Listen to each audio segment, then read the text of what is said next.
Hello guys, good morning. Time check, 3:51 AM pa lang. Gumising ako ng maaga guys dahil ngayon yung ating first day ng training. Kaya gumising ng maaga. Nagkakape na ako ngayon. Kailangan makapasok tayo bago mag 5 para very good tayo sa ating first day na.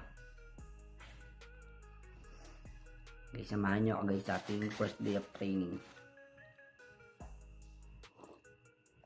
I-update ko okay guys. Medyo excited ako na medyo kinakabahan.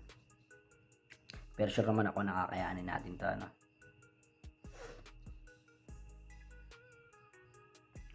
natin na hindi medyo magiging madali to, pero susubukan natin na kayanin para sa ating future subukan natin na kayanin para sa kaunlad din ng ating sarili. Kaya guys, samahan nyo ako sa aking first day.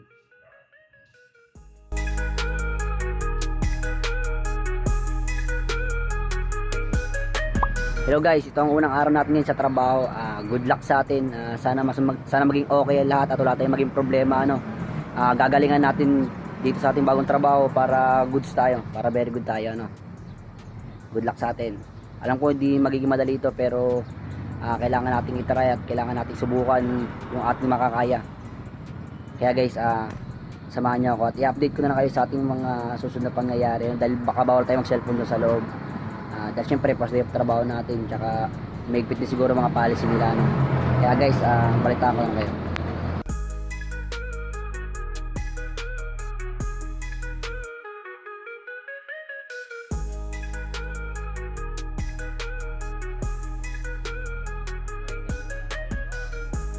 Hello, first break time. Break time na. May merenda muna tayo, maga pa naman. Mamaya na tanghalian. A few moments later.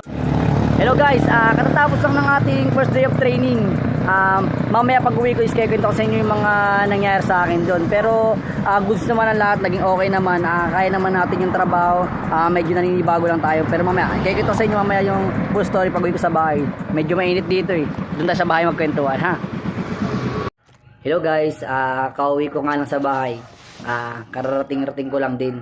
Ngayon guys, iskikwento ko sa inyo guys yung nangyari sa akin today. All goods naman ang lahat guys. Kaya naman natin yung trabaho. Hindi naman siya ganun kahirap. Medyo nangangapa-ngapa lang tayo ngayon kasi syempre first day natin, di ba? Pero sa tingin ko kaya naman natin yung trabaho at hindi siya ganun sobra tayong mahihirapan. Though medyo mabigat yung trabaho, pero sanay naman tayo sa mga ganun mga ginawa ko lang ngayong araw is nagpamiliarize lang ako sa mga tools and equipment, yung mga proper procedure nung mga ginagawa ko kasi sa ako sa kitchen kasi ako na pa-assign sa grill. Kaya yun, tinuro lang nila sa akin yung tamang mga ginagawa doon, tsaka yung mga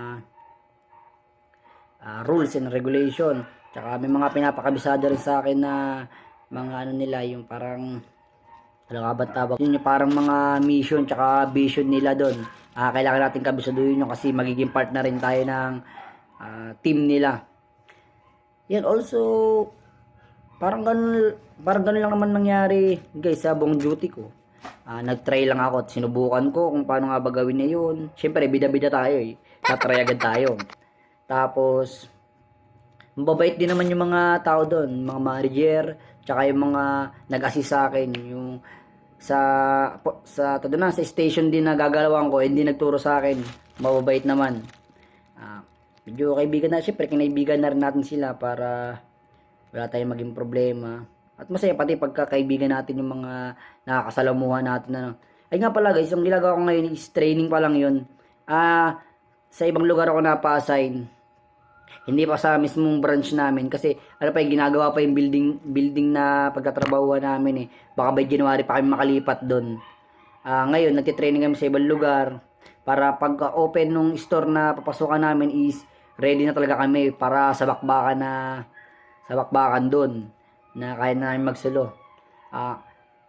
Alam ko naman guys na hindi magiging madali lahat ito, pero kakayanin natin yan guys.